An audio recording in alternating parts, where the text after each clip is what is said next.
des siècles. Jésus, le rocher des siècles.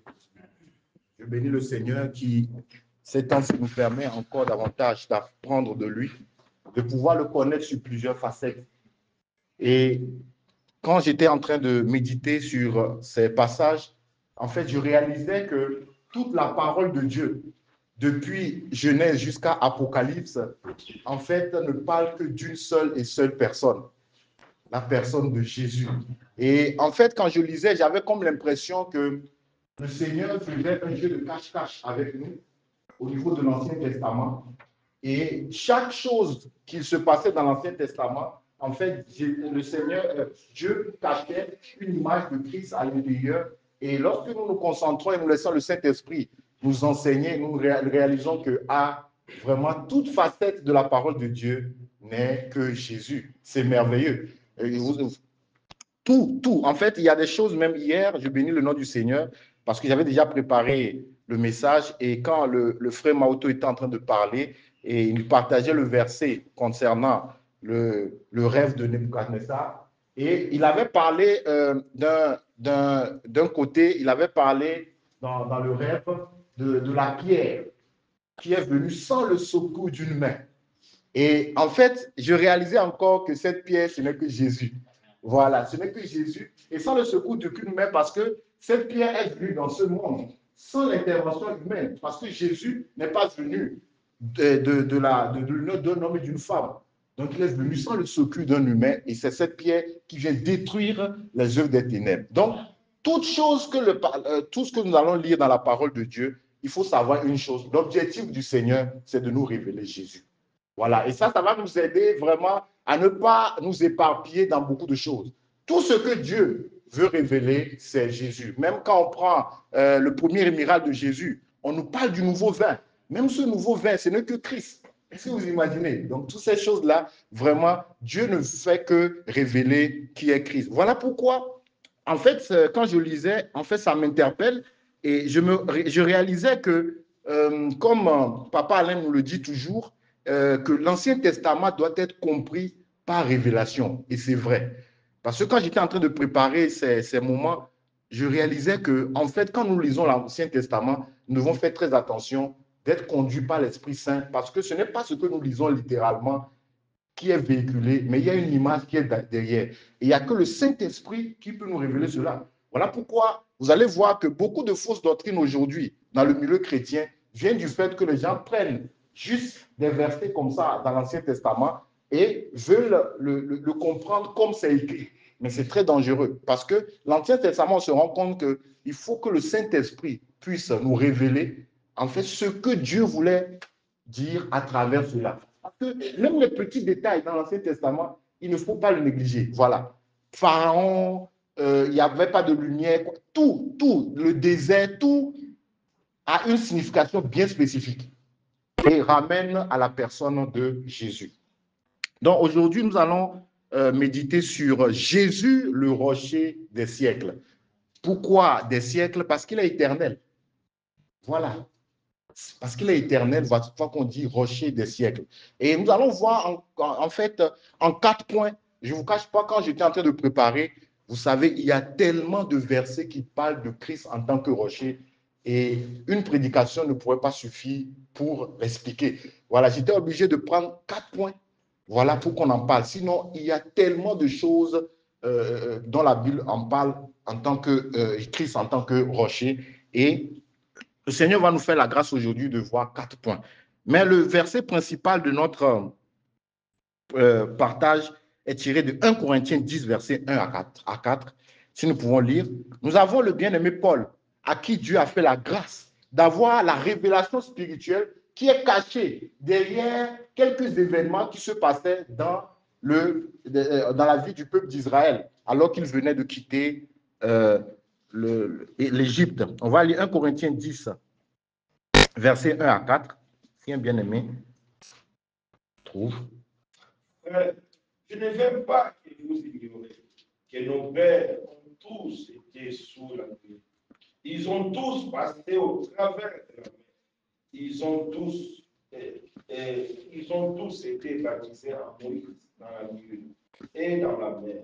Ils ont tous mangé le même aliment spirituel et ils ont tous eu le même breuvage spirituel, car ils vivaient à un rocher spirituel qui les suivait. Et ces rochers étaient Christ. Amen. Donc, en fait, Dieu donne la révélation à Paul et ce n'est pas pour rien. Parce que c'est en même temps pour nous aider aussi. Dieu donne cette révélation à Paul de, en fait, la signification exacte de tout ce qui s'est passé après la sortie d'Égypte.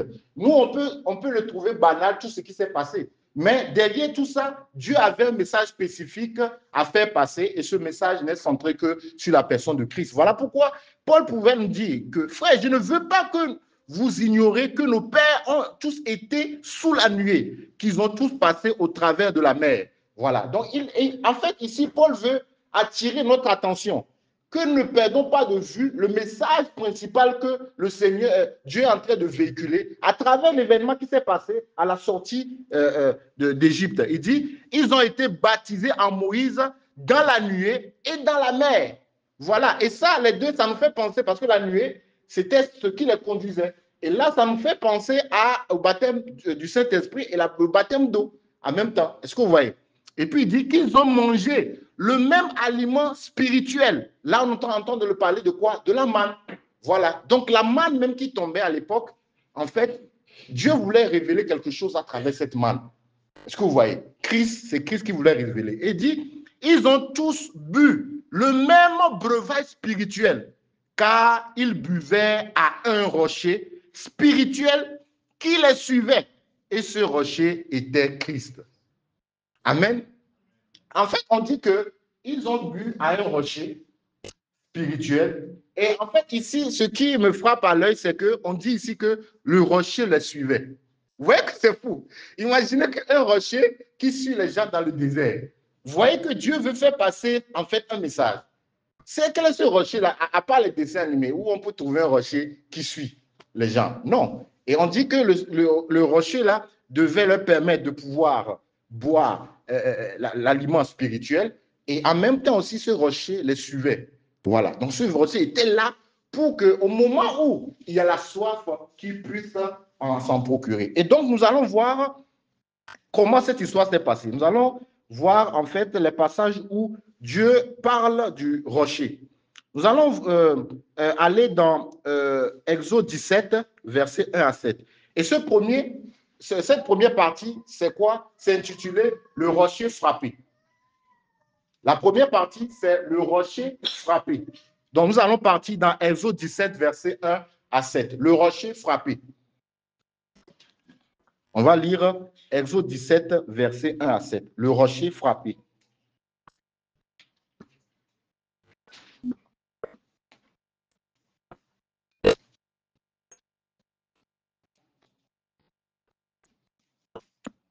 Exode 17, versets 1 à 7. Si un bien-aimé peut lire ça.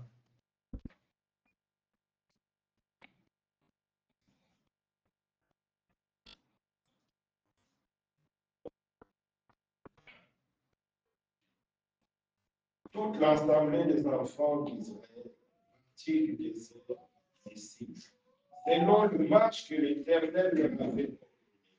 Ils campèrent à Réphim, où le peuple ne trouva point d'eau à boire.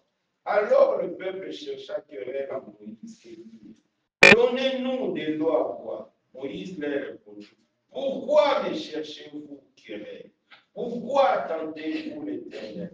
Le peuple était là, resté par la soif et murmurait contre Moïse. Il disait, pourquoi nous as-tu fait monter hors d'Égypte pour nous faire mourir de soif? Moi, mes enfants et mes troupeaux.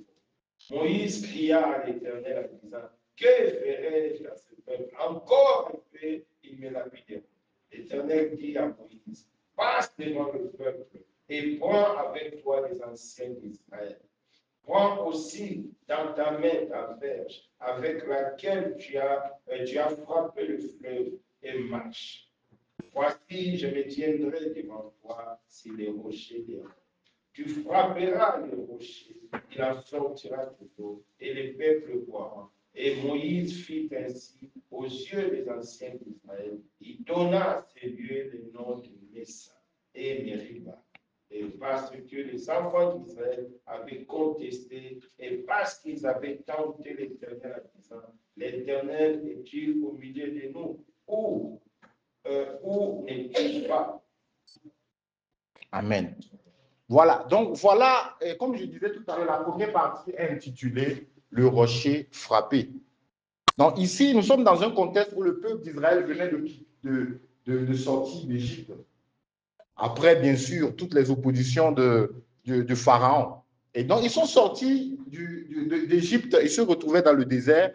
Et naturellement, un moment de leur route, ils avaient soif. Nous pouvons trouver ça comme quelque chose de naturel, de normal qui se passe. Mais au fond, à travers ce qui est en train de se passer dans la vie du peuple d'Israël, Dieu voulait nous donner un message. Et tout à l'heure, nous avons lu dans 1 Corinthiens 10, versets 1 à 4, surtout au verset 4, que Paul, ayant eu la révélation du Saint-Esprit, nous révèle que, en fait, le rocher dans le désert n'était autre que Christ.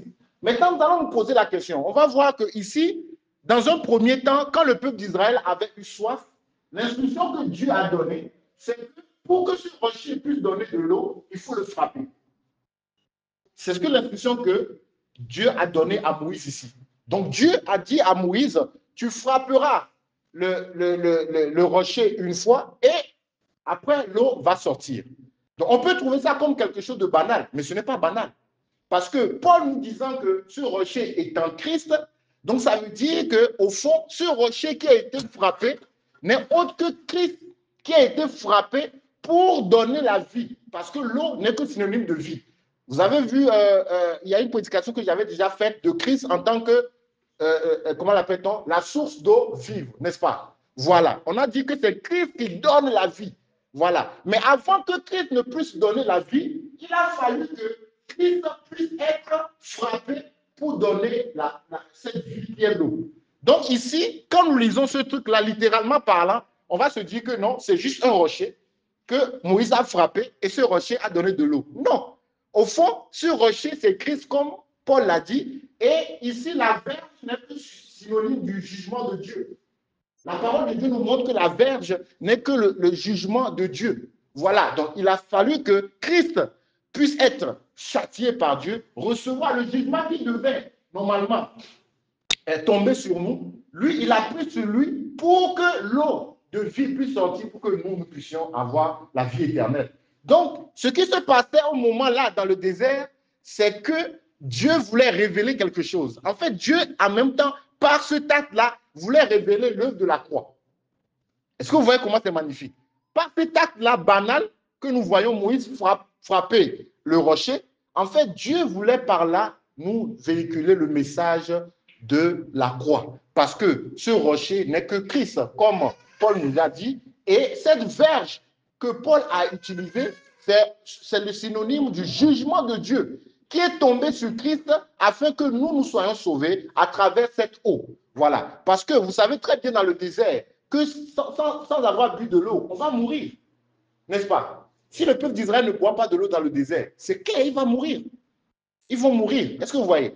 Donc Christ, en fait, a été fouetté, a reçu le jugement de Dieu sur lui pour que nous puissions avoir la vie et la vie éternelle. Et nous allons voir, en fait, les versets qui illustrent cela. Nous allons lire Ésaïe 53, versets 3 à 4. Donc, nous allons voir ici que Ésaïe 53, versets 3 à 4 aussi, en train de refléter, en fait, ce qui allait arriver.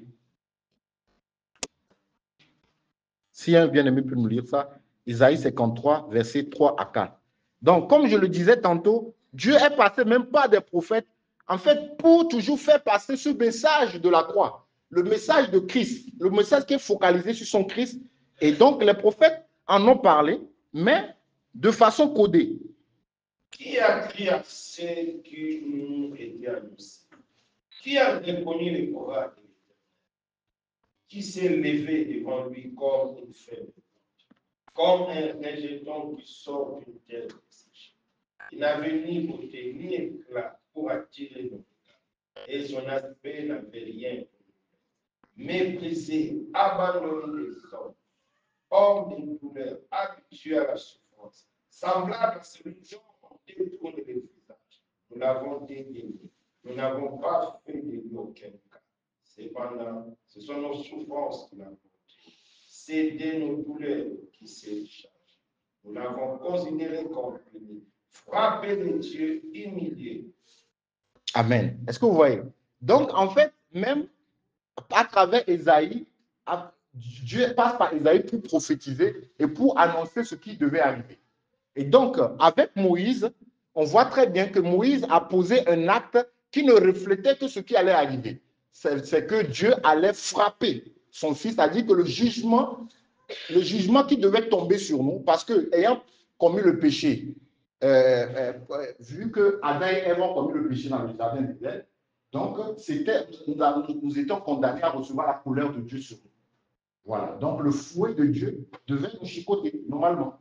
Mais qu'est-ce qui s'est passé? Dieu a envoyé son fils qui a accepté d'être frappé par Dieu lui-même pour que nous puissions recevoir la vie, qui est le synonyme de cette eau qui sort du rocher. Vous voyez que même Ésaïe en a parlé. Il dit que ce sont nos souffrances qu'il a portées, ce sont nos douleurs qui s'est chargé et nous l'avons considéré comme puni, frappé de Dieu et humilié. Le 5 dit, mais il était blessé pour nos péchés, brisé pour nos iniquités. Le châtiment qui nous donne la paix est tombé sur lui et c'est par ses meurtrissures que nous sommes guéris. En fait, quand nous lisons ce passage illustre vraiment ce qui s'est passé dans le désert. Le fait que Moïse puisse frapper le rocher, c'était en fait l'image du fait que Dieu a frappé son fils. Tout le châtiment qui devait tomber sur nous est tombé sur lui. Il a reçu ce châtiment pour que finalement l'eau de vie puisse sortir, pour que nous puissions être sauvés. N'est-ce pas merveilleux? Et il dit également ici, il dit qu'il s'est chargé de nos péchés, de nos iniquités. On dit même que nos maladies, toutes nos douleurs, il dit c'est pas de ces blessures que nous sommes guéris. Voilà. Donc Christ à la croix a porté toutes nos infinités, il a porté nos péchés, il a porté le châtiment qui devait venir sur nous, il a porté nos souffrances. Voilà, n'est-ce pas merveilleux? Donc nous devons à chaque fois penser à cela que Christ l'a fait pour nous. Voilà. Maintenant, la question est de savoir comment profiter de cela. Parce que Christ l'a fait. Il a été frappé. Et n'oublions pas, il a été frappé une fois. Christ, une fois, est mort à la croix pour que nous soyons sauvés. Nous allons même lire un verset dans Hébreu qui explique cela. Hébreu 9, versets 27 à 28. Hébreu 9, versets 27 à 28. Hébreu 9.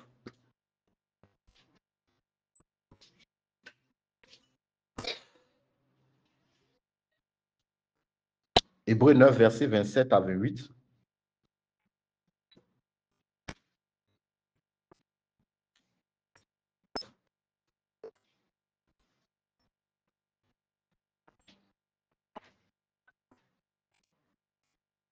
Hébreu 9, versets 27 à 28. Si un bien-aimé peut nous lire ça. « 27 à 28. Hébreu 9. Comme il est réservé aux hommes de mourir une seule fois, après quoi vient le jugement. Le même Christ s'est offert une seule fois pour porter le péché de beaucoup, apparaîtra sans péché à ceux qui l'attendent. Très bien. Donc le 28 nous dit que Christ est mort combien de fois? Une seule. Une seule fois, n'est-ce pas? Très bien. Donc ça va nous servir tout à l'heure dans le deuxième volet. Donc comme je disais tout à l'heure, Christ a été frappé une seule fois pour que, en fait, nous puissions avoir la vie. Et le 27 nous dit ici que, en fait, il est donné aux hommes de mourir une seule fois. Et après cette mort vient directement le jugement. Voilà, ça vient le jugement de Dieu. Et ce jugement-là va soit nous emmener en enfer ou dans le royaume des cieux. Et donc, on nous dit ici que Christ est mort une fois pour toutes, pour nous qui sommes pécheurs, afin que, en fait, avant de mourir, notre jugement soit déjà choisi. Parce que quand Dieu va nous voir, il va voir son Fils. C'est Jésus qu'il va voir. Et il va nous accueillir dans sa présence. Voilà pourquoi il dit ici, de même Christ s'est offert une seule fois pour porter les péchés de plusieurs. Il dit, apparaîtra sans péché une seconde fois à ceux qui l'attendent pour leur salut. Voilà, donc ici, le verset 27 ici reflète le fait que Moïse ait frappé le rocher une fois. Parce que c'était, en fait, pour refléter ce verset que Dieu a dit à Moïse de pouvoir frapper le rocher une fois. Donc, on va voir maintenant, deuxième partie, le rocher à qui on parle. Là, on a vu la première partie, c'est le rocher qu'on frappe, n'est-ce pas? Qu'on a frappé. La deuxième partie, on va voir le rocher à qui on parle. Et on va voir que tout ça, en fait, ce n'est qu'une image. Et Dieu a donné les instructions. Peut-être à l'époque, Moïse ne le savait pas, mais Dieu avait un objectif bien précis. Donc, nous allons voir ici Nombre 20, versets 1 à 13.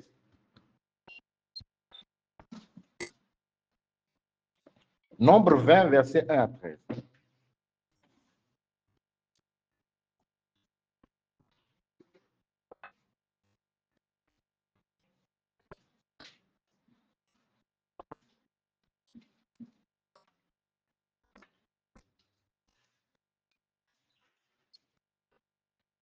Nombre 20, versets 1 à 13. Si un bien-aimé peut lire.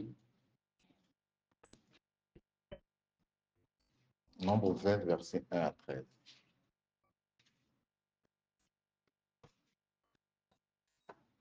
Toute l'assemblée des enfants d'Israël arriva dans le désert d'Égypte. Le premier mot. Le peuple s'arrêta. C'est là que mourit Marie et qu'elle fit monter. Il n'y avait point d'eau pour l'assemblée et l'on se souleva contre Christ. Le peuple cherchait querelle à Moïse et dit, quel avons-nous expiré quand nous Quel avez-nous expiré quand nos frères expirèrent devant l'Éternel? Pourquoi avez-vous fait venir l'assemblée de l'Éternel dans ce désert pour que nous mourions, nous et notre bétail? Pourquoi nous avez-vous fait monter hors d'Égypte pour nous amener dans ces méchants lieux? Ce n'est pas un lieu où l'on puisse s'aimer.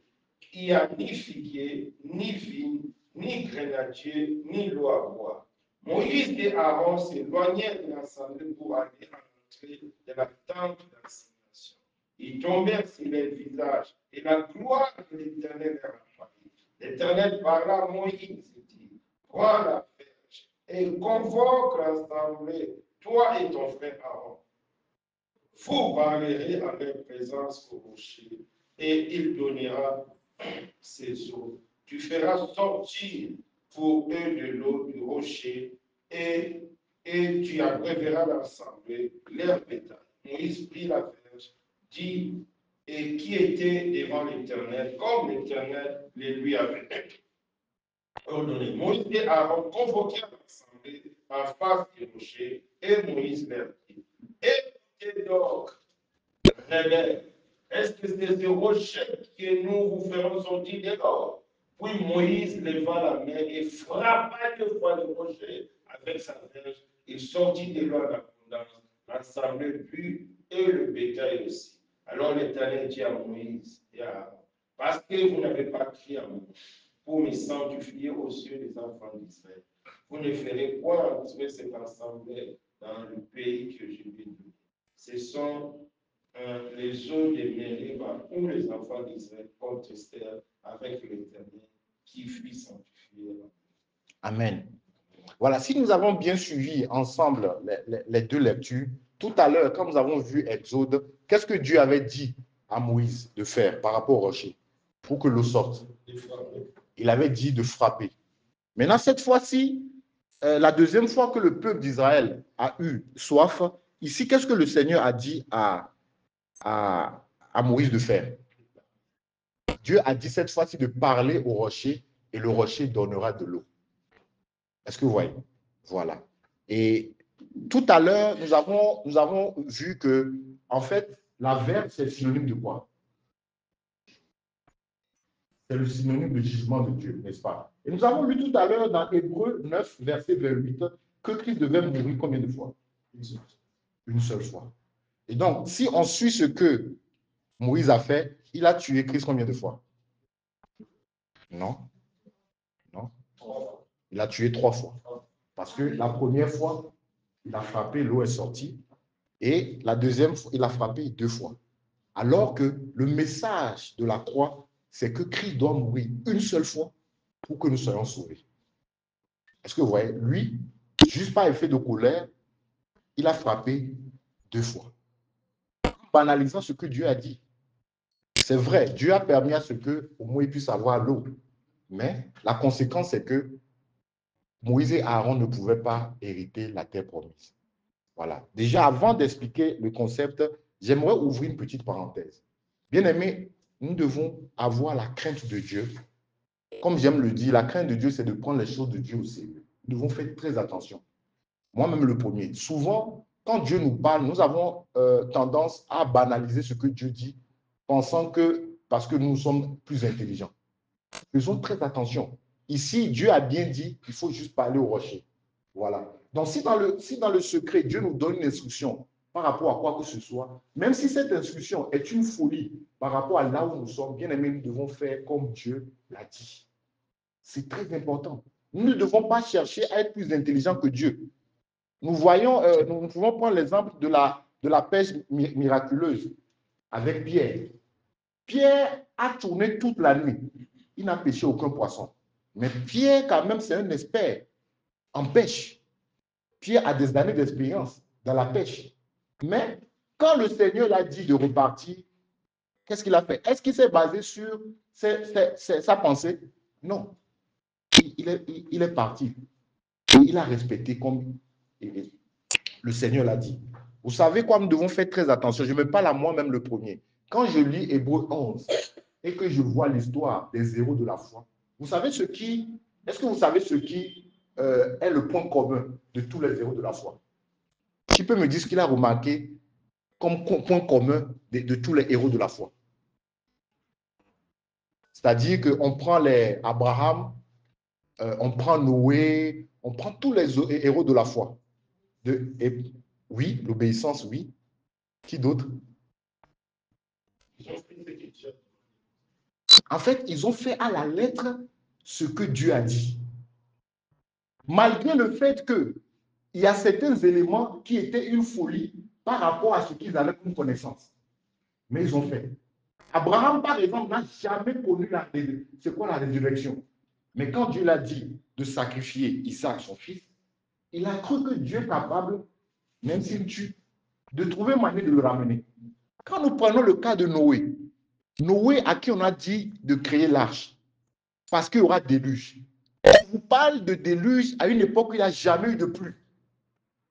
Parce que la parole de Dieu dit que quand Dieu avait créé la terre, il arrosait en fait les plants à travers une vapeur qui faisait sortir du sol. Donc il n'y a eu jamais de pluie. Donc la personne n'a jamais connu de pluie. Et on lui dit de pouvoir fabriquer, comment appelle-t-on, une arche pour que quand il y aura le déluge, c'est-à-dire que l'eau a rempli toute la terre, que ça puisse jouer. En fait, même aujourd'hui, nous avons connu c'est quoi la pluie. Mais je vous assure que qui a vu des déluge une fois? Donc, on pouvait dire, comment l'appelle-t-on? On pouvait douter de ça, on peut se dire que, oh, mais quand même, Seigneur, ici, quand même, il y a des canalisations. Au pire des cas, l'eau va rentrer dans les égouts. Ou bien, en fait, le grand problème de nous aujourd'hui en tant que chrétiens, c'est que nous voulons jouer aux adultes. La différence entre un adulte et un enfant, quand tu lui dis fais la chose, il fait. Il ne cherche pas des raisonnements. Voilà. Mais l'adulte, c'est la personne qui commence par raisonner. Quand on lui dit, il dit non, Seigneur, quand même. Comment tu peux m'envoyer faire un truc pareil? Mais non. Si Dieu te dit de faire comme ça, fais comme ça. Voilà. Et c'est ce qui s'est passé avec Moïse. Moïse a banalisé ce que Dieu voulait dire. Et puis, nous devons faire très attention parce que tout ce que Dieu nous dit de faire, en fait, il y a tout un ensemble de choses qui sont liées que Dieu voit. Voilà pourquoi Dieu nous dit de le faire.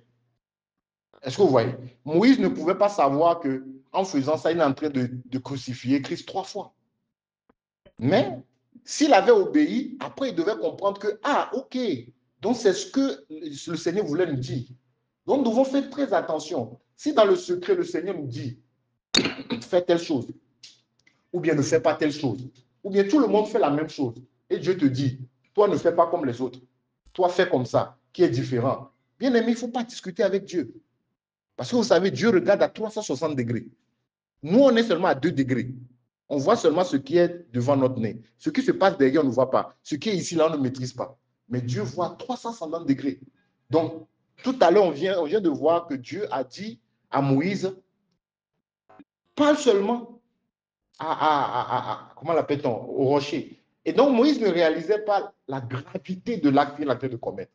Et c'est ce qui nous arrive souvent, nous banalisons les choses. Dieu nous dit, fais la chose simplement comme ça. Non, nous, on ne veut pas faire, c'est trop simple. Parce que parler au rocher, c'est très simple, n'est-ce pas? Parler au rocher, c'est très simple que de frapper comme ça.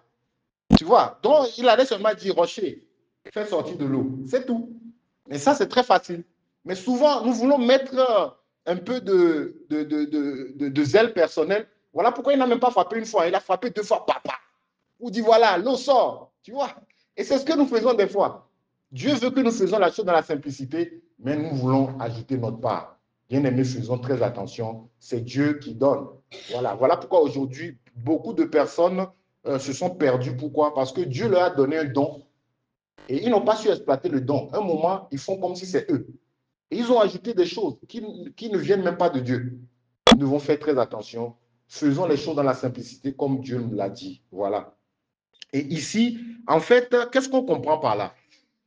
Ce que nous allons comprendre par ici, c'est quoi? Christ est mort une et une seule fois pour le péché de toute l'humanité. Et donc, quiconque veut maintenant avoir la vie éternelle, il a besoin juste de parler à Christ. Il a besoin juste de parler au rocher. Venir auprès du rocher, lui parler pour que le rocher lui communique sa vie. C'est ça. Il a besoin juste de venir se repentir devant le rocher, lui présenter vraiment ses imperfections pour que le rocher lui communique la vie. Voilà. Christ n'a pas besoin d'être crucifié plusieurs fois, non. Une seule fois, il a été crucifié et il a payé le péché de tout le monde. Est-ce que vous imaginez que même les enfants qui ne sont pas encore nés, Christ a déjà payé leur péché? C'est merveilleux. L'enfant n'est pas encore né, mais Christ a déjà payé le prix. C'est merveilleux. C'est merveilleux.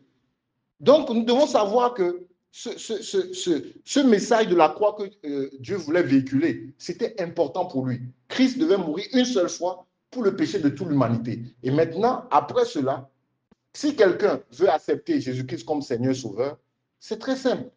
Il vient auprès du rocher qui est Christ, il lui présente ses imperfections, il présente son état, c'est ce qu'on a vu hier.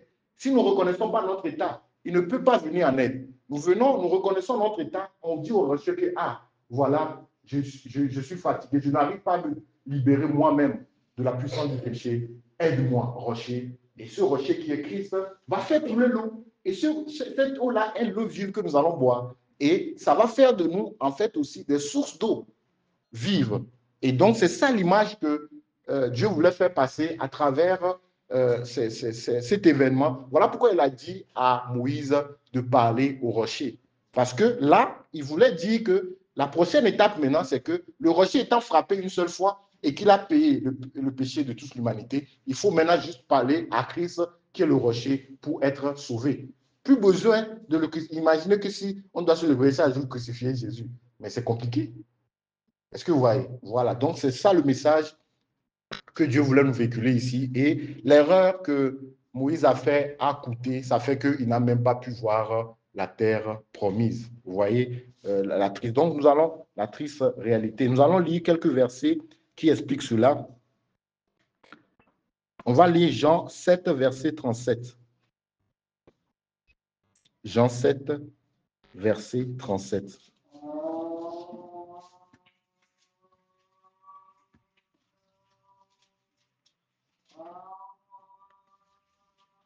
Jean 7, verset 37. Les derniers jours, les grands jours des fêtes, Jésus s'éteignant debout, s'écria, si quelqu'un croit qu'il vienne et qu'il voit. Amen. Est-ce que vous voyez? Donc, c'est ce qu'il illustre ce qu'on vient de lire dans Nombre. Donc, si quelqu'un a soif, et je vous avais expliqué la dernière fois, qu'à l'homme, il y a une soif qui est éternelle. Et cette soif, il n'y a que l'eau vive, qui est Christ, qui peut le combler. Voilà. Tant que nous ne buvons pas de l'eau de Christ, nous aurons toujours cette soif. Voilà. C'est cette soif-là qui fait que dans le monde, en fait, si tu n'as pas Christ, tu vas voir que tu es un éternel insatisfait. Voilà. Tu vas avoir quelque chose qui est déjà bon pour toi, mais tu vas toujours chercher à avoir mieux. Voilà. C'est cette soif-là qui explique ça. Voilà. Mais quand nous avons Jésus, Jésus comme toute cette soif. Ce qui fait même que ce que tu as le contentement. Et tu te rends compte même que il y a des gens autour de toi qui ont plus que toi, mais qui t'envient même, parce qu'ils n'ont pas le Seigneur. Oui, parce que toi, tu as la paix du cœur. Ça ne te dit rien. Que ça sorte ou ça ne sorte pas, ça ne te dit rien. Vous savez qu'il y a certaines personnes, quand les nouveaux téléphones, iPhone, ça sort, ils ne peuvent pas dormir. Ils vont faire la queue. Je ne sais pas si vous avez déjà vu ça. Ils font une longue queue. Tu as l'impression même qu'ils sont venus mendier la nourriture. Mais tous ces gens-là, ils ont l'argent, au moins plus de 1 million de francs CFA, juste pour payer. Et quand on ouvre comme ça, en fait, je suis tellement attristé. Et même ces temps-ci, il y a ça encore. C'est parce que ça, on ne voit pas ça sur les réseaux. Ces temps-ci, il y a le concept de Black Friday. Des fois, ils le font dans les grandes surfaces. Quand ils ouvrent comme ça, tu vois des mamans voilées en train de se battre avec d'autres juste pour prendre un truc 30% de réduction. Bien aimé. Comme des animaux. En fait, tu sens que c'est parce qu'ils n'ont pas le Seigneur. C'est parce qu'ils n'ont pas le Seigneur. On n'a pas besoin d'aller faire tout ça là. Et des fois, tu vas voir même qu'ils payent juste parce qu'il y a la promotion. C'est-à-dire qu'ils n'ont même pas besoin de ça. Ils payent parce qu'on dit qu'il y a 50% de réduction. Ah bon? Oh non, on va payer alors. Mais il ne va même pas utiliser. Juste dans son cœur, il va se dire que quand il y avait 50% de réduction, j'ai payé. Mais malheureusement, les grandes marques aussi ont compris. Ils jouent avec eux. Généralement, les choses que vous payez à 50% de réduction ne sont pas aussi dures que les trucs que vous allez payer au prix complet. Hein. Voilà, ils savent ça. Donc, ils jouent sur le cerveau. Donc, en fait, quand on n'a pas Christ, quand on n'a pas l'eau vive, ça fait qu'on est pressé pour ces genres de choses. Bien aimé, ayons Christ qui est l'eau vive et nous allons avoir la paix du cœur. Nous n'allons pas courir pour les choses du monde.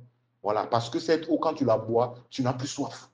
Et elle fait de toi, en fait, une source d'eau. Pourquoi? Parce que cette vie-là, toi aussi, tu peux la communiquer à quelqu'un d'autre que tu vois. Est-ce que vous voyez? Voilà, c'est ce que, d'ailleurs, le verset nous dit ici. Il dit que le 38, celui qui croit en moi, des fleuves d'eau vive couleront de son sein, comme dit l'Écriture. Voilà. Donc, actuellement, le rocher a été déjà frappé une fois. Et quiconque a soif maintenant, spirituellement, a juste besoin d'aller parler au rocher et le rocher va faire sortir l'eau qui n'est que l'eau vive, la vie éternelle. Donc, voilà le deuxième volet du rocher frappé. Donc, nous allons voir le troisième volet. Donc, le premier volet, c'est quoi? Le rocher frappé, voilà. Le deuxième volet, voilà, le rocher à qui on parle. Le rocher frappé, ça nous fait l'image de la croix. Et maintenant, le troisième volet, nous allons voir le rocher protecteur. Troisième volet, nous allons voir le rocher protecteur. Psaume 31, verset 3.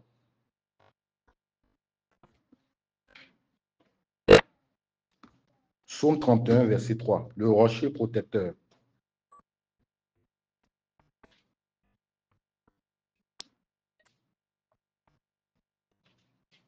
Parce que ce rocher joue également. Incline vers moi, hâte-toi, sois pour moi un rocher.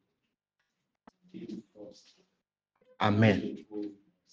Amen. Incline vers moi ton oreille. Hâte-toi de me secourir. Sois pour moi un rocher protecteur, une forteresse où je trouve mon salut. Est-ce que vous savez ce qu'on appelle une forteresse? Une forteresse. Malheureusement, il n'y a plus trop ça aujourd'hui. Il y a quelques-uns au Maroc. C'est des maisons bien gardées, là, bien grande clôture. Très bien. Vous avez, j'espère que chacun d'entre vous a déjà une fois vu l'émission Fort Boyard ici. Voilà. Fort Boyard, au fond, c'est une forteresse aussi. Voilà. Et ça, c'est le genre de forteresse où, en fait, on le construit au milieu de l'eau pour que l'ennemi vienne. Ah, on va le voir de loin. Il faut qu'il vienne avec un bateau, en tout cas. Là, on peut le voir de loin. Et là, on sait comment comment l'appelle-t-on, agir. Donc, les forteresses, c'est quoi? Comme papa Alain l'a dit. À l'époque, en fait, les villes étaient même fortifiées. C'est-à-dire que ce n'est plus maintenant où voilà, tu prends l'autoroute et puis tu rentres maintenant. Voilà. Aujourd'hui, peut-être pour rentrer dans la ville, on a fait ça un peu choco. On parle des péages. Voilà. Mais les péages, ce n'est pas vraiment ça. Avant, toute la ville même est fortifiée. C'est-à-dire qu'on met des trucs pour protéger toute la ville. Tu ne peux pas rentrer dans la ville comme ça. La ville même, c'est comme si c'était une maison. Voilà. Et il y a des sentinelles qui sont en haut, qui surveillent. Voilà, pour dire que, ah, voilà, il y a l'ennemi qui arrive. Voilà. Donc, il y a des forteresses comme ça qui sont sur la terre ferme, où on construit des trucs, on le protège. Où il y a des forteresses comme pour le Fort Boyard, où c'est construit au milieu de l'eau. Comme ça, en fait, parce que c'est aussi une forme de protection. Le temps que l'ennemi arrive, on voit quand même, on peut lancer des choses. Voilà. Donc, la forteresse serait vraiment synonyme de protection. Et donc, le rocher qui est Christ est pour nous notre protection. C'est Christ qui nous protège, bien aimé. Quand nous sommes dans le Seigneur, c'est Christ qui nous protège. Nous n'avons pas besoin de faire comme les gens du monde qui portent des talismans. Est-ce que vous voyez, la dernière fois, il y a une photo qui tournait sur les réseaux sociaux. Il s'agit d'un Sénégalais qui était à l'aéroport et qui s'était abaissé comme ça pour prendre ses bagages. Quand tu vois autour de ses reins, tu vas être choqué. Tu vois la chaîne qu'on met au cou des chiens, là. Il y a ça avec des cadenas, avec des trucs bizarres qu'il a au niveau comment l'appelle-t-on, de sa hanche. Et ça, c'est synonyme pour eux, c'est le synonyme de protection. Pour ça. Parce que vous voyez, c'est ça qu'ils font pour se protéger. Mais bien aimé, ça ne protège pas. Ça ne protège pas. Parce que généralement, dans ces choses-là, tu vas voir que non, on va te dire qu'il y a un marabout dont la protection est plus forte que l'autre marabout, et ça ne finit pas. Donc, ça ne protège pas. Mais les gens comme ça, des fois, ils sont dans l'avion veut faire crash, ils sont en train de paniquer. Je vais dire qu'ils ont vu ça. Ah, est-ce que vous voyez? Donc, ça fait que ce n'est pas la véritable protection. La véritable protection, c'est dans le Seigneur. Et on va lire ça, Colossiens 3, verset 3. Le rocher protecteur. La véritable protection, bien aimé, c'est dans le Seigneur. Oubliez tout ce que le monde peut vous dire. Garde comme même David. David dit que il est en sécurité dans sa demeure. Pourquoi? Parce que c'est l'Éternel qui le protège. David ne voit pas les gardes corps. Étant roi, il ne voyait pas les gardes corps. Oui, combien de gardes corps, quand il y a eu un problème, mais ils ont fui. Ils ont laissé leur chef là-bas. Oui, tout le monde se cherche. Qui veut mourir? Je ne sais pas si vous avez compris ça. Comment est cachée notre vie? Avec, voilà, ça veut dire que si quelqu'un veut te tuer, toi qui es chrétien, qu'est-ce qu'il doit faire? Qui doit tuer d'abord? Non, même pas Christ. Parce que, voilà, il a dit, votre vie est cachée avec Christ comme ça en Dieu. Donc, ça veut dire que pour que la personne te tue, il faut que la personne tue Dieu, ce qui est impossible. Ou bien est-ce que quelqu'un est capable de tuer Dieu? Non. Je vous assure que même beaucoup de marabouts et féticheurs qui sont sérieux, vraiment sérieux avec eux-mêmes, quand ils font les fétiches aux gens, souvent ils disent que, ah, vraiment, si Dieu le veut. Hein. Oui, il te fait les fétiches, mais il te dit que, ah, bon, c'est bien, mais ça, c'est si Dieu le veut. Voilà. Quand nous, à l'époque, au quartier, il y avait des jeunes qui aimaient faire des trucs comme ça, aller prendre des petits fétiches, tout ça. Là. On leur dit ça que, ah, c'est si Dieu le veut. Des fois, il veut prendre ces petits fétiches où il vient voler dans la maison, on ne le voit pas. Voilà, le fétiche a dit que là, c'est bon, tu fais comme ça. Donc, il rentre, on le voit très bien. Lui, il pense qu'on ne le voit pas. On dit, et qu'est-ce que tu fais ici? Il s'étonne que, ah, vous me voyez. Parce que le jour-là, Dieu a dit que non, on va le voir. Et on le voit. Donc, on peut te faire les fétiches n'importe comment, bien aimé. Tu n'es pas en sécurité. Tu n'es pas en sécurité. La seule sécurité, c'est en Jésus. Voilà. Et comme il a expliqué ici, Colossiens 3, donc notre vie est cachée en Dieu avec Christ. Donc, la personne doit d'abord atteindre Dieu. Et quand il atteint Dieu, il va te voir avec Christ. Donc, la personne doit aussi atteindre Christ avant de t'atteindre. C'est impossible. C'est impossible. Malheureusement, nous ne prenons pas conscience de cela, que notre vie est vraiment cachée en Christ. Nous ne le réalisons pas. Mais les gens qui sont dans le monde mystique, quand ils le voient, ils savent ça. Oui. Voilà pourquoi d'autres au pays vont te voir comme ça et vont dire, ah mon petit, vraiment tu as un bon étoile, hein, qui bien. Mais ils vont te dire seulement que, ah, vraiment tu es protégé. Hein. C'est ça, c'est juste ça. C'est juste ça. Donc nous devons réaliser, nous ne devons pas avoir peur des histoires de sorcellerie et autres. Voilà. En Christ, nous sommes protégés. Donc tu ne dois pas avoir peur de aujourd'hui. Beaucoup de personnes, ils ont peur même d'aller dire aux oncles qu'ils vont voyager parce qu'il a peur que l'oncle va venir l'atteindre, tout ça. Non. Dans le monde mystique, l'oncle n'a pas besoin de prendre l'avion. Hein. Là où tu es, les esprits vont lui dire que tu es là-bas. Donc, ils sont au courant. Mais comme ta vie est cachée en Christ, c'est ça en fait. Ce n'est pas parce que tu ne dis pas à telle personne que j'ai fait comme ça. Ce n'est pas ça qui protège. Non. Vraiment, c'est le Seigneur même qui nous protège. Voilà. Donc, nous devons faire confiance au Seigneur.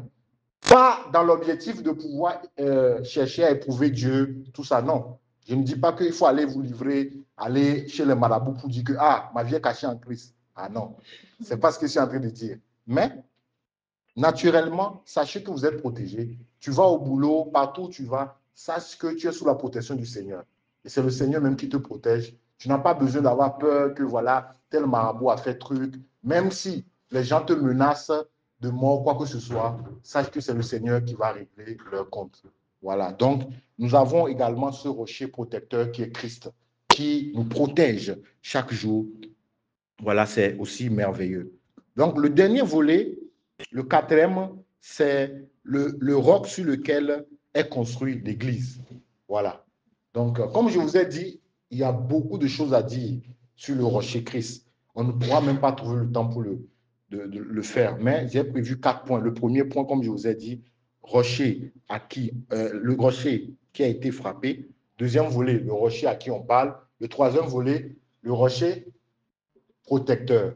Le quatrième volet, c'est le roc sur lequel est construit l'Église. Donc, on va voir 1 Corinthiens 3, versets 9 à 11. Voilà, c'est lui qui est la fondation même de l'Église. C'est-à-dire la pierre principale. 1 Corinthiens 3, versets 9 à 11.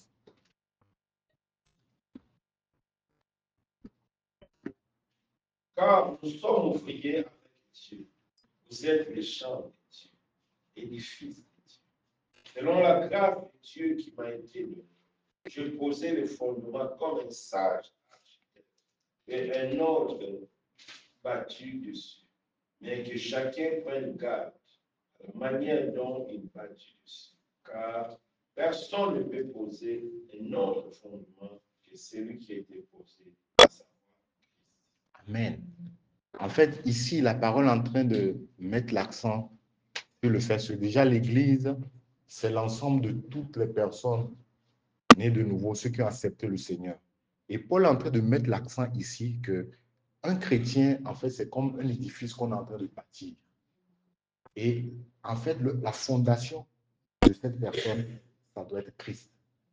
Et quand on met cette fondation, maintenant, par les enseignements et les exhortations, les suivis, on est en train de bâtir cette personne. Mais personne d'autre ne doit mettre à la fondation quoi que ce soit d'autre que Christ. C'est très important. C'est très important. Donc, quand nous partons évangéliser les gens, quand nous voulons parler du Seigneur, ce qui doit nous préoccuper le plus, c'est le fondement. Aujourd'hui, beaucoup de personnes, au lieu de mettre le fondement qui est Christ, ils ont mis le fondement, c'est les prophéties. Les fondements, c'est les miracles. Les fondements, c'est le miracle money, c'est la prospérité. Ils ont mis autre fondement. Et le problème, c'est quoi? C'est que quand il y aura des tempêtes, cet édifice ne va pas tenir. Voilà pourquoi vous allez voir des gens qui, en fait, en griffe, sont dans le milieu chrétien, mais au fond, pendant des années, il n'y a pas le bon fondement. Tu le vois, tu penses qu'il y a le bon fondement. Dès qu'il y a un peu d'intempérie, tu vois que la personne rétrograde d'une certaine manière. Pourquoi? Parce qu'il n'y a pas eu le bon fondement. Donc, nous devons nous assurer que nous donnons le bon fondement qui est Christ. La fondation doit être Christ. Voilà pourquoi, en fait, c'est très important de faire des séances d'enseignement qui centrent tout sur la personne de Christ. Voilà. Parce que si nous passons le temps à parler des miracles, des délivrances et autres, au fond, il n'y aura pas le fondement. Voilà, c'est ces choses-là qui vont se retrouver, qui sont là comme soi-disant fondement, et ça ne va pas tenir. Et Paul est en train de mettre l'accent là-dessus. C'est très important. On va lire encore d'autres versets. Ésaïe 28, versets 16 à 17. Même à travers le prophète Ésaïe, le Seigneur est en train de parler de ce rocher, le projet qu'il a par rapport à ce rocher. Ésaïe 28, 16 à 17.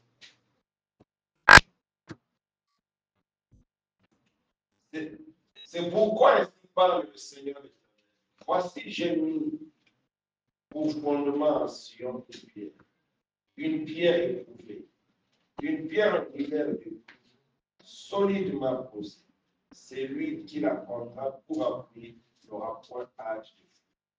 Je ferai de la droiture de la justice un niveau, et la gêne emportera le refuge de la fossée. Et les eaux inonderont l'abri du mensonge. Amen. Vous voyez, même depuis le prophète Isaïe, en fait, Dieu est en train de prophétiser sur ce qui devait venir. Et voilà pourquoi il dit ici que voici, j'ai mis pour fondement en Sion une pierre. Une pierre éprouvée. Ça veut dire que cette pierre-là a déjà fait ses preuves. Une pierre angulaire de prix. J'ai fait les recherches. La pierre angulaire dans la construction, c'est elle la principale. C'est elle qui permet à ce que le bâtiment puisse tenir. Et on nous dit ici que ce n'est pas une pierre angulaire chinoise, hein, mais de prix. Est-ce que vous voyez? De prix. Solidement posé. Donc, à travers ce verset, en fait, Ésaïe est en train de prophétiser que Dieu a prévu Christ qui sera le fondement de l'Église. Et ça, c'est très important. Aujourd'hui, beaucoup de personnes, en fait, sont dans les milieux chrétiens, mais n'ont pas de fondement. Christ comme fondement. Ils ont autre chose comme fondement. Ce qui fait qu'ils ne tiennent pas. Quand la parole de Dieu dit dans Timothée que beaucoup vont perdre la foi dans les derniers temps, parce qu'ils perdent la foi parce qu'il n'y a pas le fondement. Quand le fondement est là, quelles que soient les intempéries, ça va tenir. Et c'est ce qu'on a vu pendant le Covid. Pendant le Covid, il y a beaucoup de personnes qui ont renié la foi parce qu'il n'y avait pas le fondement. Il n'y avait pas le fondement. Et il y a beaucoup comment l'appelle-t-on, de conducteurs d'assemblée qui paniquaient. Pourquoi? Parce qu'ils se rendaient compte qu'au lieu de travailler sur le fondement des fidèles, ils sont travaillés sur autre chose. Et ça ne tient pas. Bien aimé, c'est très important dans le travail que nous faisons. Nous devons nous assurer que le fondement, c'est Christ et Christ seul. C'est très important. C'est ça le fondement. Après, maintenant, en fait, quand le fondement est bien mis, c'est ce qui fait que ce qui va être ajouté après, ça sera plus facile. Parce que le fondement, ça tient. Voilà. Si le fondement, ça ne tient pas, ça ne va pas passer. Ce qui fait qu'il y a plusieurs constructions, immeubles au pays comme ça, qui s'écroulent. Pourquoi? Parce qu'on a négligé le fondement. Le fondement, c'est quelque chose de très important. Donc, nous devons nous assurer que nous avons le fondement, parce que le vrai fondement de l'Église, c'est Christ. C'est lui la pierre angulaire. Voilà. Ça veut dire que toute personne qui fait partie de l'Église visible, l'Église de Christ, ici-bas, doit avoir ce fondement. C'est ça. On va lire aussi Éphésiens 2, versets 19 à 18. Éphésiens 2.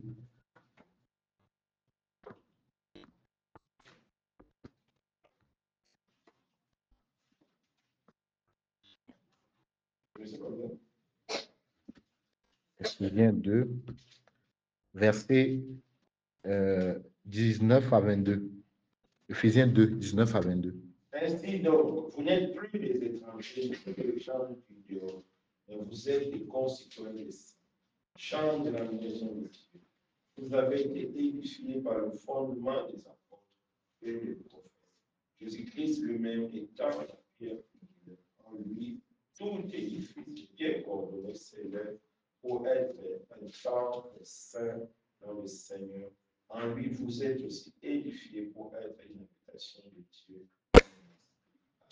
Amen. On dit ici que, voilà, vous n'êtes plus des étrangers, ni les gens du dehors. Les gens du dehors, c'est qui? Les païens. On n'est plus les gens du dehors. Pourquoi? On dit, nous sommes des concitoyens, des saints, gens de la maison de Dieu. Parce que, il continue. Pourquoi on dit que nous sommes des gens de la maison de Dieu? Parce que vous avez été édifiés sur le fondement des apôtres et des prophètes. C'est très important. Comme Papa Alain aime le dire, nous devons suivre le modèle des apôtres et des prophètes. Mais on dit ici, Jésus-Christ lui-même étant la pierre angulaire. C'est la fondation. Jésus-Christ. Le modèle que nous devons suivre, c'est le modèle des apôtres et des prophètes. Mais avant de suivre ce modèle-là, il faudrait qu'il y ait le fondement, qui est la pierre angulaire qui soit là. C'est la pierre angulaire qui nous fait, en fait, appartenir à la maison. Sinon, nous sommes les gens du dehors. C'est ça. Sinon, nous sommes les gens du dehors. C'est très important. Quand il n'y a pas ce fondement, il dit, et en lui, tout édifice bien coordonné s'élève pour être un temple saint dans le Seigneur. Tout édifice. Voilà. L'édifice dont on est en train de parler, c'est tout chrétien. Tout enfant de Dieu est donc un édifice dont la pierre angulaire est Christ. C'est très important. Donc, nous devons nous focaliser sur ça. Beaucoup aujourd'hui, malheureusement, se focalisent sur des futilités, malheureusement. Au lieu de voir, voir le fondement, ils ne voient pas le fondement. Voilà. C'est devenu, les assemblées sont devenues vraiment aujourd'hui comme des trucs là, des cabinets de coaching. Parce que ce n'est pas Christ qui est le fondement. Voilà. On parle d'autre chose que de Christ. Alors que ici, cet édifice-là, c'est Christ qui doit être le fondement. Si Christ n'est pas, pas le fondement, vous êtes les gens du dehors. Ça, c'est très simple. Et dit en lui, vous êtes aussi édifiés pour une habitation de Dieu en esprit. C'est très important que nous puissions focaliser toutes choses sur Christ qui est la pierre angulaire. On dit, on va lire aussi Matthieu 7, verset 24. Matthieu 7, verset 24.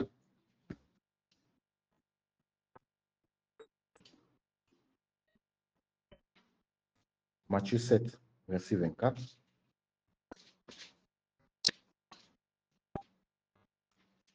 C'est pourquoi quiconque attend ses paroles, je dis, et le met en pratique, sera semblable qui a bâti sa maison sur le roc. La pluie est tombée, les torrents sont venus, les vents ont soufflé, et se sont jetés contre cette maison. Elle ne point tomber parce qu'elle était fondée sur le roc. Amen. Et ce roc n'est autre que Alléluia. Est-ce que vous voyez? Donc, on comprend que l'objectif n'est pas de construire. L'objectif n'est pas de construire. L'objectif, c'est de savoir est-ce que la fondation s'est faite sur le roc, la pierre angulaire. L'objectif n'est pas de dire qu'on construit. Non, ce n'est pas ça. Non, l'objectif, c'est de s'assurer que c'est la fondation, la bonne fondation qui a été faite. Si le bon fondement est mis, le reste, le Seigneur va pouvoir, il va mettre. Voilà. Donc, l'objectif n'est pas de construire. On voit beaucoup aujourd'hui qui disent qu'ils construisent. Oui, il n'y a pas de problème. On accepte qu'ils construisent. Mais la seule chose qui va nous permettre de savoir qui est en sécurité ou pas, c'est quand il y aura les intempéries. C'est quand il y aura les intempéries qu'on saura qui a construit sur quoi. Voilà pourquoi il y a des choses, même nous n'avons pas besoin de discuter là-dessus. Voilà. L'essentiel, c'est que nous, on fasse l'effort de construire sur le roc qui est Christ. Et si quelqu'un estime qu'il est en train de construire et qu'il est sûr que c'est solide, ça n'engage que lui. Voilà. Mais ce qui est sûr, les intempéries vont venir. Et c'est là où on verra si la personne a bien construit ou pas. C'est ça, en fait. C'est ça le plus important. Voilà. Donc, on va voir le dernier verset, 1 Pierre 2, verset 6.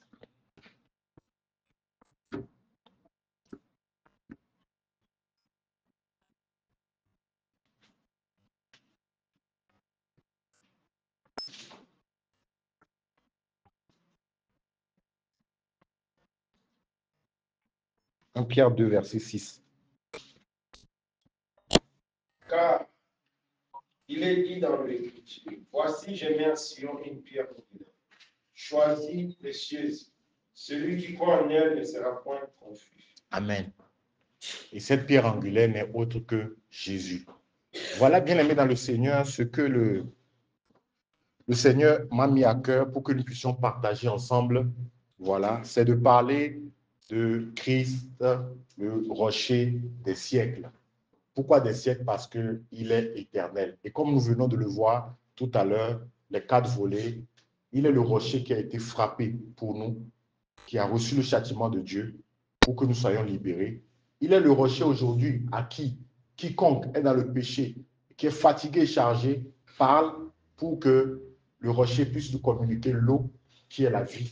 Voilà, il est notre rocher protecteur parce qu'en lui, nous avons toute la protection. Il est notre forteresse, le rocher de notre salut.